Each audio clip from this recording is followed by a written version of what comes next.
RSS देश का सबसे खतरनाक संगठन है और आरएसएस सिर्फ देश के लिए घातक है और आरएसएस वो सब काम करता है जो देश को खतरा है। हमें ठगता है आरएसएस इस बहाने से कि हम हिंदू राष्ट्र बना देंगे और हिंदू राष्ट्र के फायदे क्या होंगे वो आरएसएस को खुद को पता है। कुछ भी नहीं, आरएसएस पार्कों में कच्चा पहन के घूमेगी। आरएसएस मैं ये कहूँ कि ये जितने किसान थे ये आरएसएस के ही लगभग थे, ये मैं बता रहा हूँ आपको। कौन है आरएसएस? आरएसएस इन्हीं में से तो बनी थी। इनको समझ आ गया कि आरएसएस की असली औकात क्या है। आरएसएस की असली औकात ये है कि देश को तोड़ना, देश को हिंदू मुस्लिम में बांटना, देश को बर्बाद करना और अपना प्रधानमंत्री स्थापित करके उसके बाद अपनी विचारधारा लागू करना। और किसान आंदोलन पर तब तक नहीं जाए हटेगा यहाँ से जब तक ये या तो प्रधानमंत्री हटेगा या कानून हटेगी। भारतीय जनता पार्टी का साथ हम नहीं, पूरी किसान बिरादरी अपने आने वाली पुश्तों से भी ये बात कह जाएगी कि कानून, भारतीय जनता पार्टी को कभी वोट मत देना। आने वाली पुश्तों से भी कह जाएंगे। जैसे बंगाल पे हराया है, इनको पंजाब हराया था, इनको ये तुम्हारे दिल्ली हराया, जैसे ये सब हारे हैं ना, ऐसे ही उत्तर प्रदेश हारेंगे 2022 का।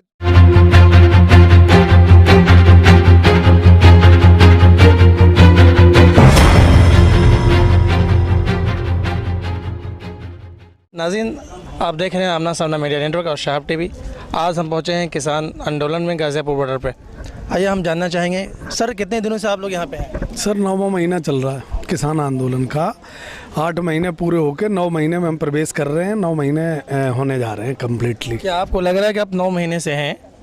हम तो देख रहे हैं कि सरकार को कुछ फ़र्क नहीं पड़ रहा है इस आंदोलन से। नहीं, सरकार पे इसलिए फ़र्क नहीं पड़ रहा है कि इस सरकार को किसानों ने और देश के जो हमारी वोट हैं, जो भी जनरेशन है, युवा जनरेशन, बुजुर्ग, बड़े, इन्होंने इतना वोट दे दिया है कि ये सरकार अब ये लगता है इन्हें कि हम अगर कुछ कर सकते हैं तो इसी टाइम कर सकते हैं। क्योंकि अभी सरकार 350 सीटें मिली हुई हैं देश के अंदर, कहीं कोई सपोर्टेड पार्टी के मेहरबानियों से ये सरकार नहीं है।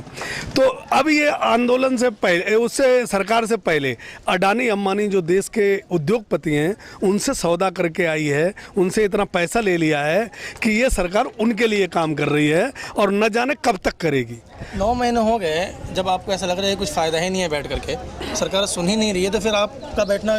देखो सर, 9 महीने हो गए हैं। जब हम आए थे तो हमें ये कहा गया था कि आतंकवादी हैं, हमें ये कहा गया था पाकिस्तानी है, हमें ये कहा था खालिस्तानी है, ये किसान है ही नहीं। लेकिन आज सरकार ये मानती है, पार्लियामेंट में खड़े होकर भी प्रधानमंत्री ने कहा कि किसान है, इनको आंदोलन वापस ले लेना चाहिए, ऐसा किसान बोला है। अब किसान सांसद तक पहुंच गया है, हमारी सांसद चल रही है और वो लड़ाई वहां तक पहुंच गई है। एक दिन ये आएगा, आपको सुनोगे कि ये कानून भी प्रधानमंत्री वापस लेगा, दूसरा कोई चारा नहीं। अब तक तो हमें ऐसा लगा नहीं कि सरकार ये मूड में है कि वापस करेगी। नहीं लगा, लेकिन किसान को लग रहा है और सबको लग रहा है और मैं विश्वास के साथ कह सकता हूं कि ये कानून वापस होगी। प्रधानमंत्री के पास कोई रास्ता नहीं। जैसे इन्हें बंगाल पे हराया है, इनको पंजाब हराया था, इनको ये तुम्हारे दिल्ली हराया, जैसे ये सब हारे हैं ना, ऐसे ही उत्तर प्रदेश हारेंगे। 2022 का 24 का चुनाव आएगा, जब प्रधानमंत्री को लगेगा कि हमारी भी सीट खिसक रही है तो कानून वापस जाएगी। आपको क्या लगता है कब तक ये कानून वापस कर लेंगे? मुझे लगता है कि 2024 तक कानून वापस कर लेंगे। और 2000 लगता है? हाँ, मुझे लगता है 24 तक वापस नहीं किया गया। नहीं हुआ तो जो प्रधानमंत्री बनेगा वो इसी शर्त पे बनेगा कि ये कानून खारिज करेगा, कानून वापस करेगा। लोगों का कहना है, हमने भी यहाँ बात की कि ईवीएम के जरिए भी वो आते हैं, तो आप कैसे आपका वोट देना तो ज़ाया हो रहा है। मैं कह रहा हूँ ईवीएम में कितने % सेट कर लोगे आप? 2% कर लोगे, 10% कर लोगे? जब हम 99% किसान हम लड़ाई लड़ेंगे ना, हम किसी राजनीतिक पार्टी को लड़ाई नहीं लड़ने देंगे। हम कहेंगे कि आपको भारतीय जनता पार्टी को वोट नहीं देना। हर गाँव में जाएंगे, हर क्षेत्र में जाएंगे, हर माता से जाएंगे, हर बहन से जाएंगे और ये लड़ाई अब किसान के वर्सेस भारतीय जनता पार्टी और प्रधानमंत्री की हो। आपने कहा कि अडानी अंबानी के इशारे पे काम करती है। हाँ, बहुत सारे लोग कहना है कि आरएसएस के इशारे पे काम करती है, तो ये सरकार असल किसके इशारे पे काम करती है? आरएसएस क्या है? आरएसएस अपना आरएसएस का मकसद दूसरा है। आरएसएस विचारधारा है, उसका मकसद दूसरा है। आरएसएस का मकसद जो है वो मकसद है, उनका लक्ष्य जो है सिर्फ मनुवाद व्यवस्था, जो यहाँ मनुवाद व्यवस्था की बात हम करते हैं वो आरएसएस का व्यवस्था है, मनुवाद व्यवस्था। आरएसएस का हमें ठगता है आरएसएस इस बहाने से कि हम हिंदू राष्ट्र बना देंगे, और हिंदू राष्ट्र के फायदे क्या होंगे वो आरएसएस को खुद को पता नहीं। और आरएसएस को फायदा है कि दलित वही काम करेगा जो दलित को करना चाहिए, मनु व्यवस्था की व्यवस्था। इस वक्त आरएसएस जो है मुल्क की सबसे पावरफुल तंजीम है। आरएसएस को बढ़ाया किसने? आरएसएस अगर वोट के माध्यम से सत्ता पर बैठा है तो आरएसएस को बढ़ाया किसने? इसी किसान ने और इसी मजदूर ने। आरएसएस जड़ से खत्म हो जाएगी। आप ये मानते हैं कि आरएसएस को आप लोगों ने बनाया? भाई मुझे अब आप ये मानोगे कि जब प्रधानमंत्री बैठा है आरएसएस का तो आरएसएस ही बढ़ी। आरएसएस का प्रधानमंत्री जब हमने बना दिया तो आरएसएस को ताकत मिली ना। फिर आप तो आरएसएस हम मानते हैं ना। तो फिर आप आरएसएस के खिलाफ आंदोलन करो ना। तो आरएसएस के खिलाफ कौन सा आंदोलन करें? आरएसएस हमने प्रधानमंत्री से हट जाएगा क्या? हमें प्रधानमंत्री हटाना, इनकी जो विचारधारा है। जैसा आपने कहा कि आरएसएस और ये अडानी की वजह से ही हुकूमत आई है। हाँ, तो अब आप मोदी के खिलाफ क्यों एहतजाज कर? डायरेक्ट आरएसएस के खिलाफ करो, वो चाहेंगे तो हट जाएंगे। देखो, इनकी सबसे बड़ी ताकत ये है कि जो सत्ता पे बैठ के सत्ता का जो मशीनरी है, जो हमारे देश की मशीनरी है, उस पर इन्होंने कब्जा किया है। आरएसएस कुछ भी नहीं। आरएसएस पार्कों में कच्चा पहन के घूमेगी। आरएसएस मैं ये कहूँ कि ये जितने किसान थे ये आरएसएस के ही लगभग थे। ये मैं बता रहा हूँ आपको। कौन है आरएसएस? आरएसएस इन्हीं में से तो बनी थी। इनको समझ आ गया कि आरएसएस की असली औकात क्या है। आरएसएस की असली औकात ये है कि देश को तोड़ना, देश को हिंदू मुस्लिम में बांटना, देश को बर्बाद करना और अपना प्रधानमंत्री स्थापित करके उसके बाद अपनी विचारधारा लागू करना। अब ये बात समझ में आ गई ना। पहले क्या था कि राष्ट्रीय स्वयंसेवक सेवक संघ, तो लोगों के मतलब ऐसे समझ में आता था कि आरएसएस जो है वो राष्ट्र के लिए काम करती है, आरएसएस जो है देश के फायदे के लिए काम करती है। लेकिन जब ये सत्ता में आए और इन्हें सबको ये पता चला कि आरएसएस देश का सबसे खतरनाक संगठन है और आरएसएस सिर्फ देश के लिए घातक है और आरएसएस वो सब काम करता है जो देश को खतरा हो। आरएसएस एक नाम है, आरएसएस तो एक नाम है, उसके साथ बहुत सारी तंजीमें चलती है और किसान की भी एक तंजीम है, मुस्लिम की भी एक तंजीम है। तो क्या आप जो किसान यूनियन के लोग हैं, क्या वो आरएसएस की जो तंजीम है किसान के नाम से, क्या वो सब अलग होते हैं? देखो, वो उसमें बहकाया जाता है। एक बात समझ लो आप, आरएसएस में क्या है, आरएसएस वाले बहकाते हैं। पहले आपके बच्चे को बहकाएंगे तो उसे ले जाएंगे अपने पास, उसे बहुत बड़ी शिक्षा देने की बात करेंगे। उसके बाद वो कहेंगे हमारे शाखा में आओ, प्रार्थना करवाएंगे। प्रार्थना के बाद जब वो बच्चा जाने लगेगा या बड़ा कोई जाने लगेगा, उसके बाद उसे गुरु दक्षिणा या फलाना दक्षिणा, इनके जो कार्यक्रम होते हैं उनके नाम से उसे बुलाएंगे, फिर हिंदू मुस्लिम के नाम से भड़काएंगे। तो कब पता चलता है आदमी को? तब पता चलता है जब उनके दिए हुए प्रोजेक्ट वो गलत संदेश देश में पहुंचाते हैं। आपने देखा होगा पहले कभी ऐसा नहीं होता था। भारतीय जनता पार्टी की सरकार है, आरएसएस वाले बुर्का पहन के और दंगा करवाने की सोचते हैं। कई जगह पकड़े गए। क्यों पकड़े गए? क्योंकि पहले ऐसा नहीं था। आरएसएस ये काम पहले नहीं करती थी, क्योंकि अब उन्हें दंगा करवाने में लाभ, उनको एजेंसियां हैं वो ये बताती हैं कि दंगा होगा तो भारतीय जनता पार्टी को लाभ होगा। तो अब वो दंगा करवाने के सभी हथकंडे अपनाते हैं। अब आरएसएस की चाल ये हर हिंदू और देश का हर मुसलमान और देश का हर नागरिक समझ गया है। तो आरएसएस के चुंगल में अब फंसने वाला नहीं है। आरएसएस से तो हम कभी भी लड़ लेंगे। लेकिन सबसे बड़ी बात यह है कि जो प्रधानमंत्री मैंने बिठा दिया है वोट के माध्यम से, वो हम हिंदुओं पे जो जमीन छीन ली। भाई हिंदू कौन है? हिंदू जो सब किसान सब हिंदू ही तो हैं, और वो मुसलमानों को किसे डर पा के देश की सत्ता पे बैठा है। तो इसलिए इस प्रधानमंत्री के और इस विचारधारा के खिलाफ सबसे पहली लड़ाई है कि इन्हें जो सरकारी तंत्र का जो दुरुपयोग कर रहे हैं, उस दुरुपयोग को आज़ाद कराना है। उस देश को, देश जो विचारधारा से हमें जो है आज़ाद कराना है। इसलिए नहीं तो ये कानून, किसान आंदोलन हो रहा है, उससे पहले जो कानून बनी है उन कानूनों में किसी भी किसान संगठन की राय नहीं ली गई। और इन्होंने ये कहा था कि किसान संगठनों से पूछा गया है। जब उनसे नाम पूछा गया कि कौन सा किसान संगठन है जिससे आपने राय ली, तो उनका नाम नहीं बता पाए ये।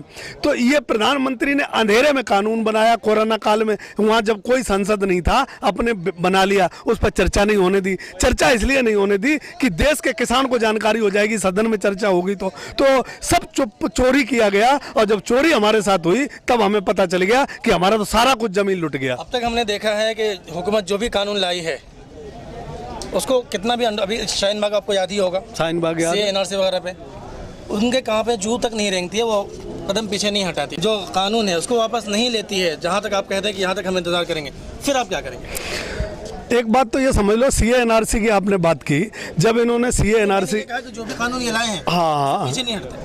देखो एकदम जिद्दी सरकार से आप कह सकते हैं। आप बता दो, जिद्दी सरकार है तो सरकार हमने बनाई, हम सरकार से ज्यादा जिद्दी हैं। सरकार यहाँ किसान से अगर किसी से पूछोगे ना तो 2024 का लक्ष्य है बैठने का, और 2024 तक ये सरकार चली जाएगी, पूरे भारत के कोने कोने से सरकार को अलविदा कर देंगे। ये प्रधानमंत्री ऐसे नहीं आया, इसका बहुत पीछे बड़ा गेम आया था। इसने सबसे पहले स्टार्टअप इंडिया, कानून, 2 करोड़ रोजगार, किसानों की डबल आय, सबके कर्जे माफ, है ना, हवाई चप्पल वालों को हवाई जहाज, वो मुद्दा था। मुद्दा ये नहीं था, मुद्दा ये नहीं था। फिर उसमें डबल आय की बात की थी। ये तो नहीं कहा था कि कानून हमारी जमीनें ले लोगे तुम, अडानी अंबानी को। और ये 5 साल से, जब इनकी 2014 में सरकार बनी थी केंद्र में, तब से इन्होंने ये वेयर हाउस बनाना शुरू कर दिए थे। तो किसान अब ये समझ रहा है कि कानून तो आया है अभी 6 महीने पहले, 1 साल पहले, और इनके वेयर हाउस 5 साल पहले बन गए। तो इसका मतलब ये है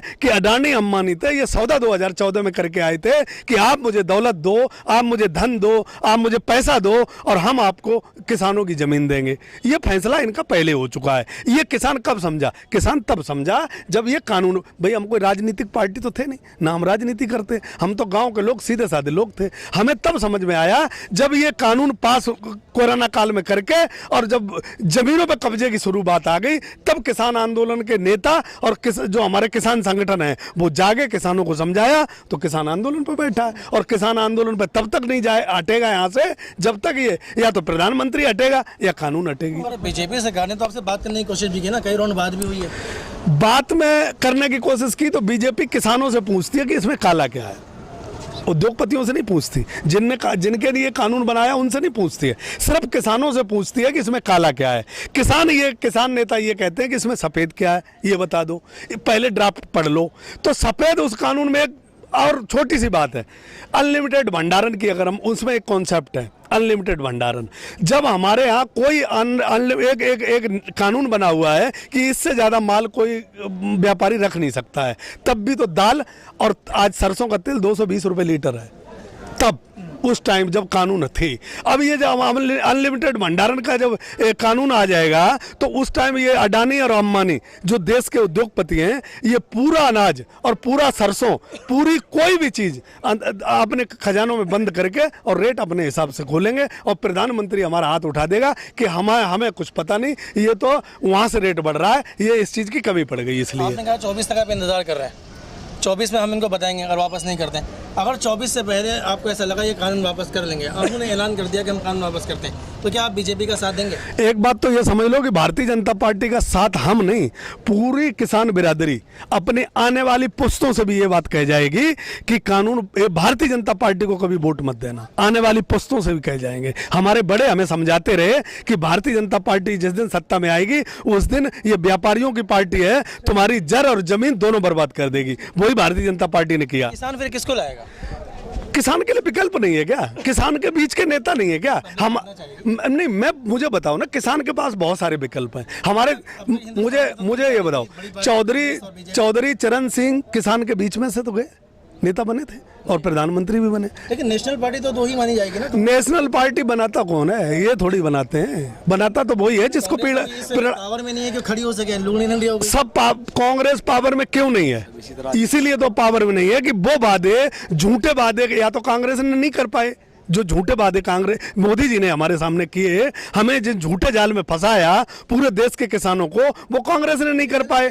विकल्प मैं ये कह रहा हूँ, 70 साल मैंने कांग्रेस को देखा है, 10 साल में इसने हमें वो हाल कर दिया कि 70 साल में जो कांग्रेस ने जोड़ा था, हम सब हमारे बुजुर्गों के माध्यम से, हमारे भाइयों के माध्यम से, हमारे देश के माध्यम से, वो 10 साल में बीजेपी ने निस्तो नाबूद कर दिया, बर्बाद कर दिया है। अब हमारे पास विकल्प क्या है? जब वोट पड़ेगा जाएगा। उत्तर प्रदेश में तो सीधा साधा मामला ये कि बाबा योगी आदित्यनाथ और भारतीय जनता पार्टी को नहीं लाना है, ये समझ लो। अब किसको लाना है? पार्टियां खड़ी हैं, जो किसान की बात करेगा, जो किसान के कानून की बात करेगा, जो किसान की बिजली माफी की बात करेगा, जो किसान के फायदे की बात करेगा, उसको वोट देंगे। किसान की चर्चा इस चुनाव में सबसे बड़ी जीत ये मान लो आप कि इस चुनाव में और 24 के चुनाव में किसान पे अब सिर्फ चुनाव होगा। पहले व्यापार पे होता था, महंगाई पे होता था, भ्रष्टाचार पे होता था, लेकिन अब जो चुनाव है सिर्फ किसान पे होगा। किसान की कौन बात करेगा, किसान के लिए कौन लाभ देगा, उसको पार्टी को सत्ता में लाया जाएगा और उस पार्टी से दबाव देके, प्रेशर में देके उस पर काम करवाया जाएगा। ये रणनीति किसान की है। किसान की तो चर्चा ही नहीं हो रही थी। किसान आत्महत्या कर रहा था, किसान तो मर जाता था, किसान कहीं भी मंडी में चले जाओ आप, उसको लुटता लटता अनाज आड़तिया मार पीट के भगा देते, लूटते पीटते रहते थे, कोई चर्चा करता था। लेकिन अब किसान की चर्चा होगी आंदोलन में, सदन में भी किसान की चर्चा होगी, पूरे देश में किसान की चर्चा होगी, तब ये चुनाव में आएंगे और जो चुनाव में हमारे पास वोट मांगने आएंगे वो हमारी बात करेंगे। हम देख रहे हैं कि दिन ब दिन किसान की तहरीक अब कमजोर पड़ती जा रही है। आप गलत देख रहे हो। ये जो किसान की आपका आंदोलन पे अगर आंदोलन का अंदाजा बॉर्डरों से लगा रहे हो तो आप गलत लगा रहे हो। आप दिलों में अंदाजा लगाओ। ये किसान जो है अब ये वहां तक पहुंच गया है जहां तक कभी सोचा भी नहीं था। ये किसान की चिंगारी जो है अब गांव-गांव में और घर-घर में पहुंच गई है। उसका प्रूफ ये देख रहे हो कि हरियाणा में भारतीय जनता पार्टी को घुसने नहीं दिया जा रहा है। उत्तर प्रदेश के अंदर गाँव में भारतीय जनता पार्टी को घुसने नहीं दिया जा रहा है। और पंजाब में भारतीय जनता पार्टी को घुसने नहीं दिया जा रहा। उनके नेताओं को सरकार है तो क्या हुआ? हमारी तो गांव में सरकार, मैं कह रहा हूं गांव में तो हमारी सरकार है ना। अब आ रहा है ना समय, उस सरकार को विदाई के लिए भी समय आ रहा है। 2022 बहुत ज्यादा नहीं है ना, नजदीक खड़ा है। हम तो 2024 की बात कर रहे हैं आपसे कि 2024 में प्रधानमंत्री को हटाएंगे, लेकिन 22 तो बिल्कुल हमारे दरवाजे पर खड़ा है। इसमें आप देख लेना, फिर कभी मिलेंगे आपसे। ये 2022 में बाबा योगी आदित्यनाथ जी को वहीं भेजा जाएगा जहां बाबा योगी आदित्यनाथ जी घंटा बजाते थे गोरखनाथ मंदिर में, और वहीं जाके सेवा करेंगे गोरखनाथ महाराज की। ये मुख्यमंत्री के पद पे नहीं रहेंगे, क्योंकि इन्होंने भी किसान को बहुत अपमान किया, कार्टून बनवाए, इन्होंने किसान को धमकी दी, आज भी धमकी दी। तो किसान धमकियों में आने वाला नहीं है। अब किसान अगर एक हमारा संयुक्त मोर्चा एक बार अपील कर दे कि लखनऊ चलना है तो गांव से कस्बों से किसान निकलेगा, लखनऊ के बॉर्डर पर दिखाई देगा। अभी हमने सुना कि बहुत सारे किसान शहीद हो, मतलब कितने किसान अब तक शहीद हो चुके होंगे इस बॉर्डर पर? करीब 600 के करीब हमारे किसान भाई शहीद हो चुके हैं, सभी बॉर्डरों पे लगभग करके शहीद हो चुके हैं। लेकिन मतलब कैसे, पुलिस के जरिए या फिर नहीं, वो कुछ वजह अलग अलग रही। क्या वजह रही? वजह ये रही कि कहीं ठंड से हुई, किसी को कोई प्रॉब्लम हुई, किसी एक महात्मा जी ने तो आत्महत्या भी कर ली थी, तो वजह अलग अलग रही। कई सर्दियों की वजह से हुई, ऐसा नहीं है। पुलिस की वजह से भी हमारा एक जवान, किसान जो जवान था वो गोली से मारा गया था, वो भी वजह थी। तो वजह बहुत रही, लेकिन 600 से ज्यादा किसान शहीद हुए। प्रधानमंत्री जी ने इन किसानों के लिए 2 शब्द नहीं बोले। यहां तक कि प्रधानमंत्री जी ने उसका खंडन नहीं किया कि जो हमें आतंकवादी, पाकिस्तानी, अफगानिस्तानी बताया गया था, तो किसान अब ये पूछेगा कि हम आतंकवादी हैं तो हमसे वोट मांगने आप क्यों आ रहे हो, क्यों हमारे वोट की आपको जरूरत पड़ी? तो बहुत सारे देश में, उत्तर प्रदेश में सवाल होंगे, ये चर्चा होगी।